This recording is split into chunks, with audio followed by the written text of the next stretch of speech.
Hello and welcome to Health Professional Radio. I'm your host, Neal Howard. Thank you so much for joining us today. Our guest in studio today is returning to lend us some more of her time, Kathryn Guylay, speaker, Certified Nutritional Counselor, founder and executive director of Nurture, a national nonprofit that provides nutritional wellness and education to children and their families. She collaborates through several health initiatives such as our First Lady's Let's Move, the Center for Science in the Public Interest, and the Wellness Council of America. She's also an author, best-selling and award-winning author. Her first work, Mountain Mantras, Wellness and Life Lessons from the Slopes, and her upcoming book, due to be published July of this year, as a matter of fact, Give It a Go, Eat a Rainbow. Good afternoon, Kathryn. Good afternoon, Neal. Thank you so much for returning and lending us some more of your time. Oh, it's a pleasure to be here. What fun. Thank you. You know, we were talking about your book, Mountain Mantras, using snow sports as metaphors for success in life and in health. Talk about that first book and why you wrote it. Well, I'll just give you one example in terms of how skiing can be, in snow sports, can be a metaphor for wellness in life. So what I noticed, when I learned to ski, it was not only terrifying and painful, but it was somewhat humbling, right? Mm-hmm. And I would show up at my class, and I noticed that the attitudes of the people around me really correlated with how their outcomes manifested. So if somebody showed up and said, I really don't want to be here, it's cold, I'm going to have a terrible day, wah, wah, wah, uh-huh. I noticed that they ended up getting cold, probably falling, not having fun, and, not having a smile on their face, right? Yeah. And so I think that is true with how we look at wellness and actually how we look at how our day might unfold. But I think it's very important for healthcare practitioners to keep things positive when they're talking to their patients and when they're trying to help people and inspire people. I don't like the word diet. I think it's kind of a four-letter word. I much prefer, nutritional plan or lifestyle plan. Again, keeping it positive. I don't like when things are considered shameful or forbidden, because I think that it puts people on the defense, and it's very difficult to educate people when they're on the defense. So I really think that positive psychology is just one of those examples where, it's very applicable whether you're in sports, whether you're in everyday life, or whether you're really trying to improve somebody's health and wellness. Nutritional education in med school, that's not something that is, par for the course, to use a golf analogy, and talking about doctors. Okay, yeah, I'll date myself and be corny for a moment, okay? But when we're talking about nutrition, our physicians aren't getting a whole lot of education about the basic nutrition, about how to keep yourself preventatively healthy by the foods that you eat. Now, you learned very early in life how the food that you eat directly affects how you feel, your concentration. You've got an upcoming book, a children's book, as I said, Give It a Go, Eat a Rainbow, where you're talking to kids and educating them about the importance of a colorful variety of fruits and vegetables.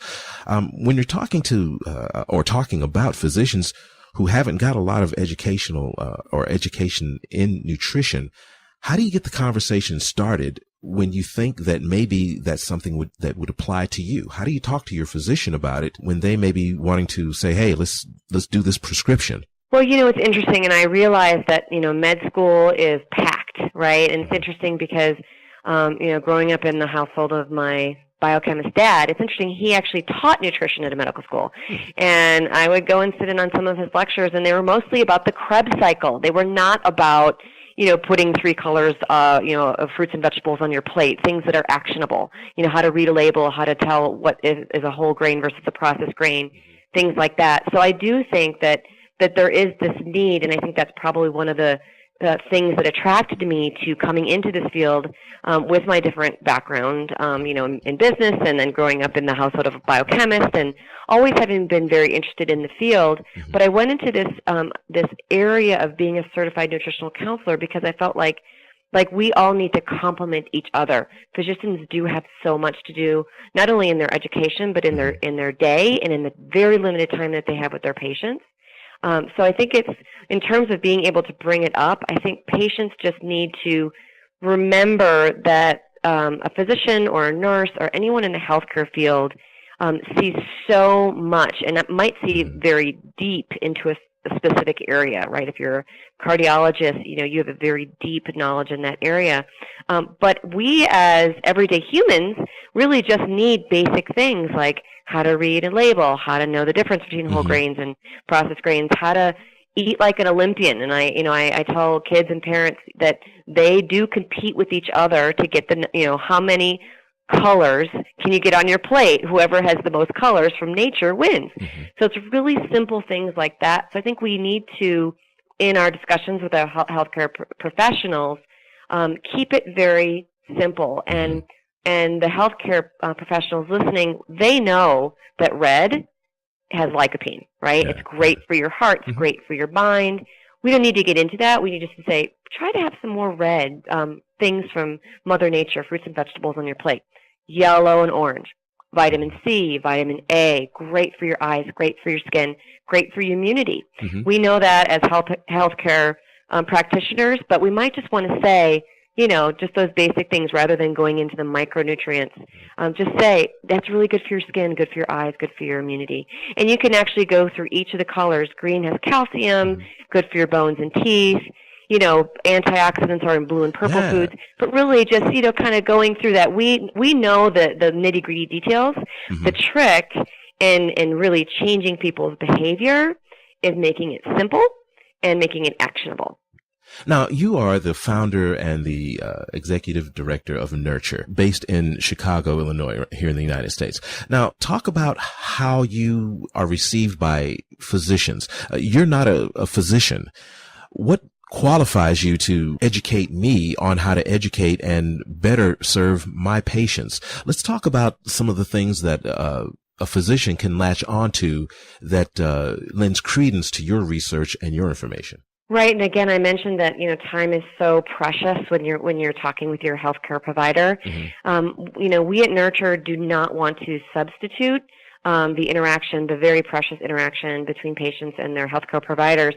But what we found when we started the organization, using the help of PhDs in nutrition, using the help of registered dietitians, is that back then there wasn't a lot of online information that really provided to a family. So the family unit, looking at the child, the parent, and maybe even the grandparent, and bringing it all together in a way that was fun and, again, actionable and simple. So we at Nurture really just hope to complement what's already going on in terms of interaction around nutrition with healthcare providers and their patients. But we also have a library of resources that are free and can be downloaded at nurtureyourfamily.org, that we hope, if you're a physician and you're tight on time and somebody comes into your office and says, my child is so picky that, won't try anything, and I've heard this story before, only eats white foods, things like that. You can go to the Nurture Your Family resources, look up, how to deal with picky eaters, how to play games to get your kids to try more foods. Just click on that. They're available in English and Spanish, and it's all free. And click, it's just a PDF file that can be disseminated widely to help people and really to help the healthcare provider give even more value with the limited time that they have. Now, your works include some recipes, if I'm understanding correctly. Who's testing the food? I mean, your kids are involved. Who's basically saying that a recipe is a go or a no-go in your household? Oh, and that's such a great term, the no and go, no-go. I love that, because we try not to call food bad, no matter what it is. But really, the Nurture recipes are vetted. We have a food committee, and in the very beginning, the food committee was tasked with make delicious recipes using what we called the Nurture foods, because we knew they were very economical yet healthy. So the Nurture foods are whole grains, split peas, lentils, beans, and fruits and vegetables. So those are sort of the basis of the Nurture foods, and we also can make them very quickly using cooking equipment like slow cookers and rice cookers. So the recipe committee would, first of all, work really hard to come up with unique recipes that were easy and delicious and economical, but then we would take them to our classes, and we, for years, would have the participants evaluate them. Right. And thumbs up, thumbs down. Sometimes we did it on a scale of 1 to 10. Mm-hmm. But if the people didn't like the food, Mm-hmm. then we knew that the class wasn't going to stick, that we've lost our opportunity to educate. So having really good food is extremely important. When do you expect Give It a Go, Eat a Rainbow to be available? I'm really excited. It should be available this July. Mm-hmm. We've actually started beta testing, and if you want to learn more information all about what we're doing, it's giveitagoeatarainbow.com. We've got a really cool Kickstarter that you can link in through that page, and there's all these neat rewards and incentives. But I'm going to be presenting it actually in Chicago at the Book Expo of America, and that's next month in May.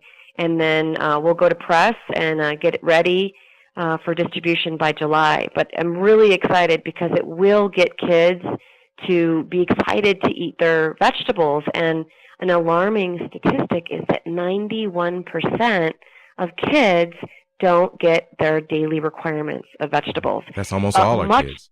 Yeah, isn't it incredible? And that's because we do have an innate preference for sweets. And so we get our fruits. That's not as hard. But when we talk about the Give Me 5 campaign, have 5 servings of fruits and vegetables, we're supposed to be getting 3 of vegetables and 2 of fruits because vegetables are just more densely nutritionally valuable. Yeah. Well, I tell you what, it's been great having you here with us today, Kathryn. You've been listening to Health Professional Radio. I'm your host, Neal Howard, and in studio with Kathryn Guylay. She's a certified nutritional counselor and coach with a master's degree in business, but went from business into nutritional counseling and coaching. Thank you so much for everything. Thank you. Transcripts and audio of this program are available at healthprofessionalradio.com.au and also at hpr.fm, and you can subscribe to our podcast on iTunes.